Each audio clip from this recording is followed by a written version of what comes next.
গত পর্বের শেষের দিকে আমরা দেখেছিলাম মিয়া তার মা বাবার মুখের উপর বলে দেয় যে ওরা এই জায়গায় থাকলে আমি এখানে থাকতে পারবো না। তার সাথে তাল মিলিয়ে জয়ও একথা বলে যে বাসা অনেক ছোট, এই বাসায় এতগুলো লোক আমরা কিভাবে থাকবো। তাদের মা বাবা বলে এটা ফাইনাল ডিসিশন, এটা আর চেঞ্জ করা যাবে না। তখন মিয়া রাগ করে ছাদে চলে যায়, তার পিছে জয়ও চলে যায়। পরদিন সকালে জয় ওয়াশরুমে যায়, সে মনে করে আজ মানুষ নেই তাই আমি ঠিকভাবে ওয়াশরুম করতে পারবো। কিছুক্ষণ পরই রিয়া তার ওয়াশরুমের দরজায় নক করতে শুরু করে, বাধ্য হয়ে তাকে বেরিয়ে আসতে হয়। অন্যদিকে আমরা দুই বোনকে একসাথে মিটিং করতে দেখি। হানা মিয়াকে বলে, তুই জেকে সবকিছু কেন বলে দিচ্ছিস না? তুই এইভাবে মুখ বুজে কেন সহ্য করছিস? তুই যদি এইভাবেই সহ্য করতে থাকিস তাহলে পরবর্তীতে তাদের বিয়ের পর তোকে সবসময় ছোট হয়ে থাকতে হবে। দেখ, তুই সবকিছু বলে দে। তারা দুই বোন সিদ্ধান্ত নেয় বলে দেওয়ার। মিয়া অফিসে এসে ইউকে সরাসরি প্রশ্ন করে, তুমি কি আমার কাছে ক্ষমা চাইবে, নাকি এইভাবে তুমি আমার ফ্যামিলিতে যেতে চাও? যদি এইভাবে ফ্যামিলিতে যেতে চাও তাহলে আমার বাইকে সবকিছু বলে দিব। তখন সে বলে যে আমি কোনো দোষ করি নাই, তাহলে মাফ কেন চাইব? আমরা যখন স্কুলে ছিলাম ম্যাম একদিন আমার সম্পর্কে জিজ্ঞাসা করছিল তোমাকে। ম্যাম যখন আমাকে খুঁজছিল তুমি এটা বলেছিলে যে আমি আমার মাকে নিয়ে আসতে পারবো না কারণ আমার মা নেই, আমার বাবা মা আলাদা হয়ে গিয়েছিল। সাথে তুমি এটাও বলেছিলে যে আমি স্টেপ মাদারের সাথে থাকি, আমি কিভাবে আমার মাকে আনতে পারি। এইসব শোনার পর থেকে আমি অনেক কষ্ট পাই, আর আমি চাইতাম না আমার পার্সোনাল বিষয়গুলো কেউ জানুক। তুমি এটা সবার কাছে ভাইরাল করে দিয়েছিলে। মিয়া বলে, আমি তো মিথ্যা কথা বলি নাই, আমি যা বলেছি সব সত্য কথা বলেছি। ইউ তার কাছে ক্ষমা চাইতেই চায় না, সে তো একদম নাছোড় বান্দা হয়ে থাকে। তখন মিয়া সিদ্ধান্ত নেয় তার ভাইকে সবকিছু বলে দিবে। সে কল করে তার ভাইকে বলে যে তুই আমার সাথে দেখা কর, কথা আছে।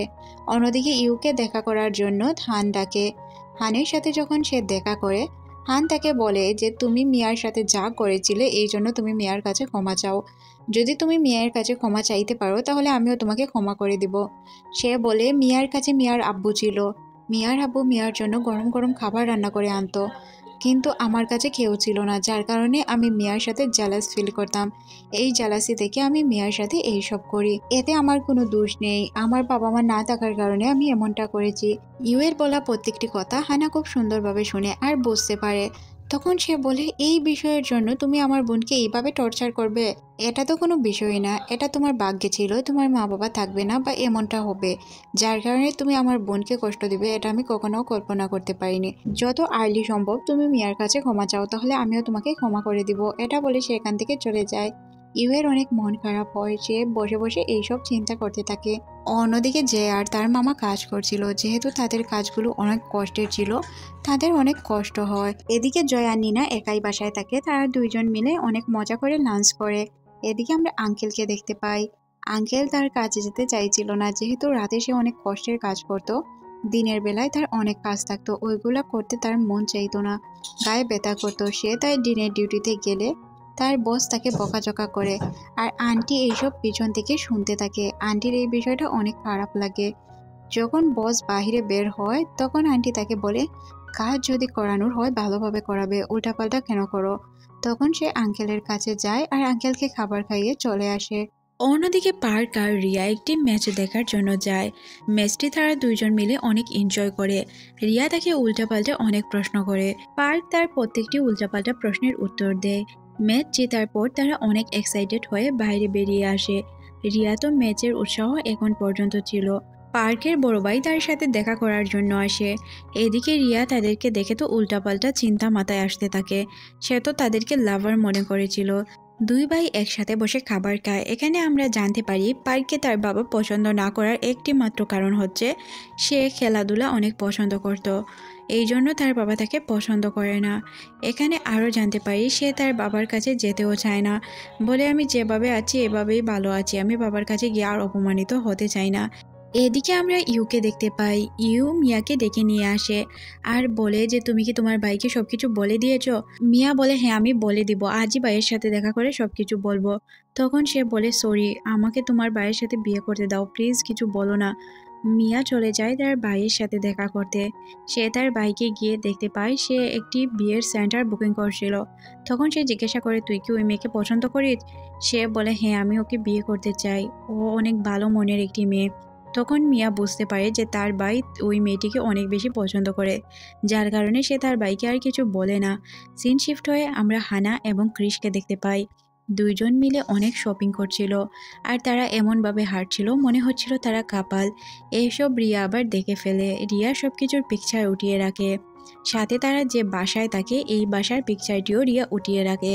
হানা যখন খাবার খাচ্ছিল তখন তার ফোনে একটি এসএমএস আসে, আর সে দেখতে পায় তার বোন রিয়া সবকিছু দেখে নিয়েছিল। এতে সে একটু ভয় পেয়ে যায়। হানা রিয়াকে দেখা করার জন্য একটি রেস্টুরেন্টে রাখে। রিয়া বলে তুমি পুরো ফ্যামিলিকে ধোঁকা দিচ্ছ। হানা বলে তুই কি চাস এটা বল। রিয়া বলে তেমন কিছু না, আমার একটা ব্যাগ প্রয়োজন। তখন আমরা দেখতে পাই দুই বোন মিলে একটি ব্যাগের জন্য চলে যায়। একটি দামি ব্র্যান্ডের ব্যাগ কিনে নিয়ে আসে রিয়া। রিয়া এতে বলে তার মুখ বন্ধ করে রাখবে। ক্রিশ অনেক চিন্তিত ছিল। ক্রিশ বাসায় বসে বসে হানার অপেক্ষা করছিল। হানা আসে আর বলে যে আমি ওকে ঘুষ খাইয়ে ওর মুখ বন্ধ করে দিয়েছি, তুমি চিন্তা করো না, ও এখন আর কিছু বলবে না। অন্যদিকে আমরা মিয়া এবং জয়কে অফিসে দেখতে পাই। তারা তাদের ড্রেস সিলেক্ট করছিল। ডিজাইনার যখন ড্রেস নিয়ে আসে, জয় বলে আপনি কি ওল্ড ফ্যাশন, আপনি এসব কি ড্রেস চয়েস করেছেন। মিয়া তখন আর কোনো কিছু বলতে পারে না। জয় উল্টাপাল্টা বলতে শুরু করে। জয় যখন এখান থেকে চলে যায় তখন ওই ডিজাইনারকে উল্টাপাল্টা কথা বলে। জয় এসে বলে যে ওর চয়েস খারাপ না, তোমার চয়েস খারাপ, তুমি উল্টাপাল্টা কথা বলার কে। এখানে আমরা খুব ভালোভাবেই বুঝতে পারি জয় এইসব কাজ কেন করেছিল। মিয়া তাকে বলে এইসব করার কোনো প্রয়োজন নেই, তুমি কি মনে করেছো আমি বুঝতে পারিনি তুমি কেন এসব করেছো। জয় বলে অবশ্যই, তোমাকে যে অপমান করবে তাকে আমি কথা শোনাতে একবারও ভাববো না। মিয়া বলে আমার কাছে ক্ষমা চেয়েছে, আমি তাকে ক্ষমা করে দিয়েছি, আমাদের মধ্যে সবকিছু মিটে গেছে, তুমি এখন এইসবে আর পড়ো না। এদিকে আর মিয়ার দেখা হয়।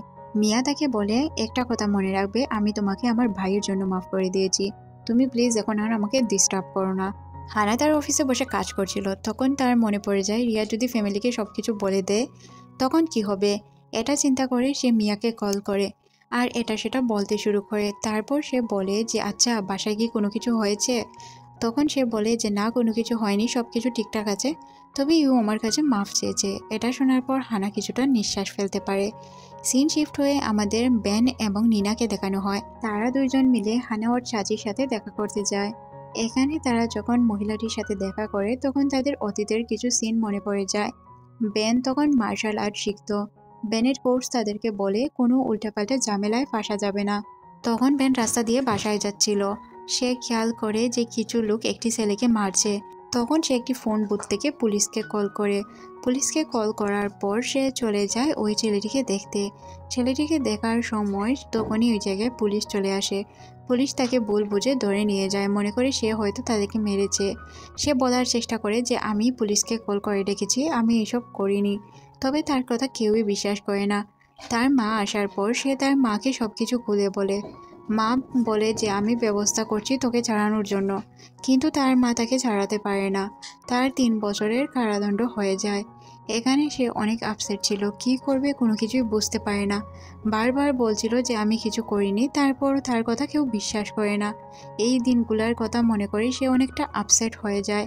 সিন শিফট হয়ে আমাদের ফিটনেস সেন্টারে দেখানো হয়। এখানে তারা দুই ভাই অনেক সুন্দর করে জিম করছিল। তখনই এখানে রিয়া চলে আসে। রিয়া তো তাদেরকে লাভার মনে করছিল, যার কারণে তাদের এইসব দেখে সে বুঝতে পারে না আসলে তারা জিম করছে নাকি একজন আরেকজনের সাথে ফ্লার্ট করছে।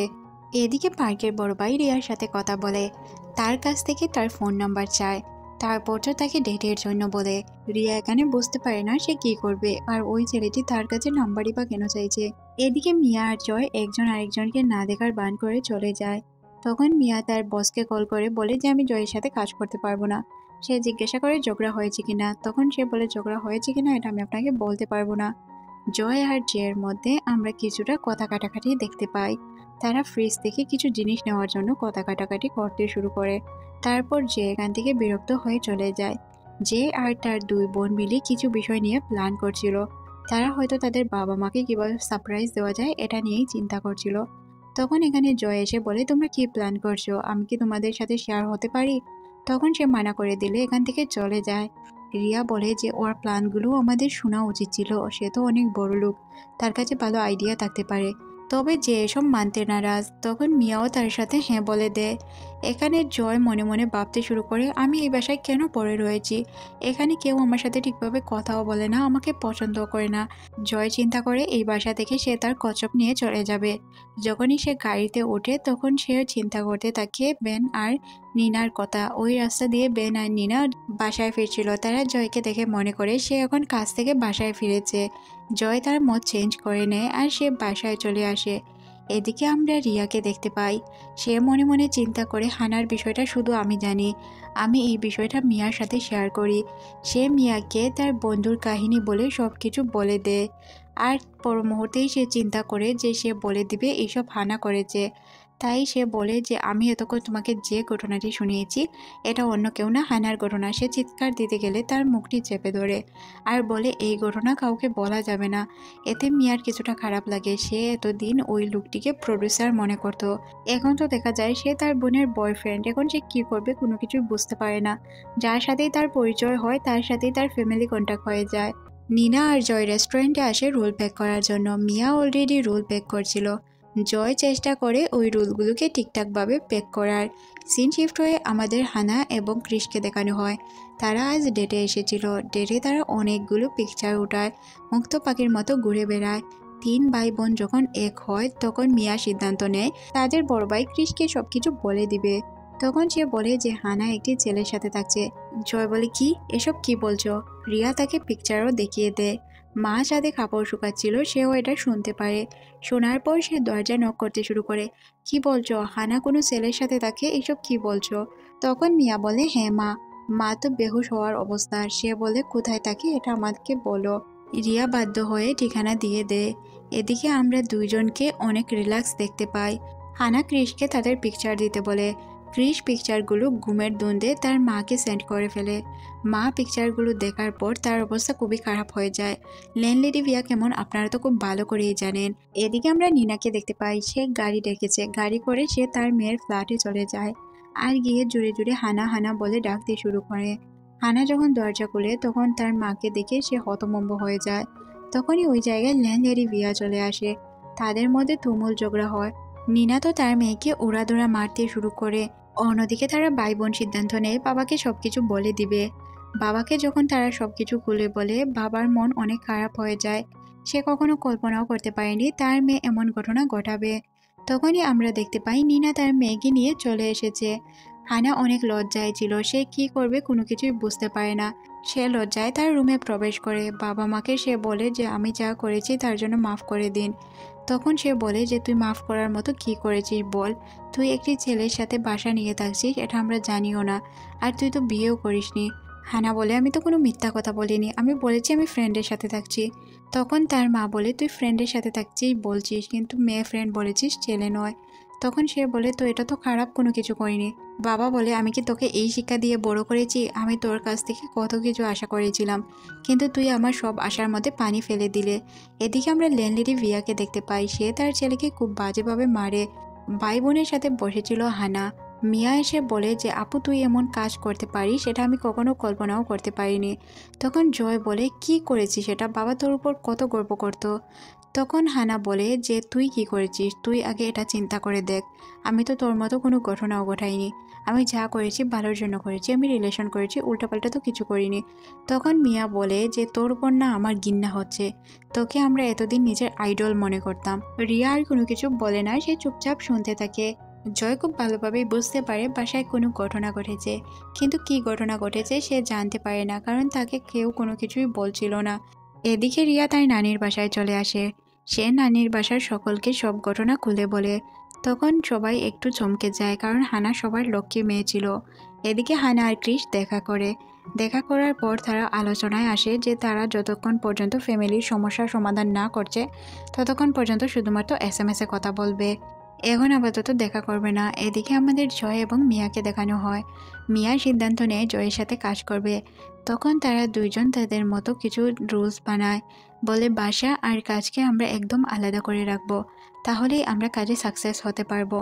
তারা এই রুলগুলো হোয়াইট বোর্ডেও লিখে নেয় আর বলে যে বাসায় আমি আপনাকে ভাই বলে ডাকবো আর এখানে অ্যাক্টর জয় বলে ডাকবো। সিন শিফট হয়ে আমাদের নিনাকে দেখানো হয়। নিনা অসুস্থ হয়ে পড়বে এটা ভেবে বেন কিছুটা চিন্তিত হয়ে পড়ে।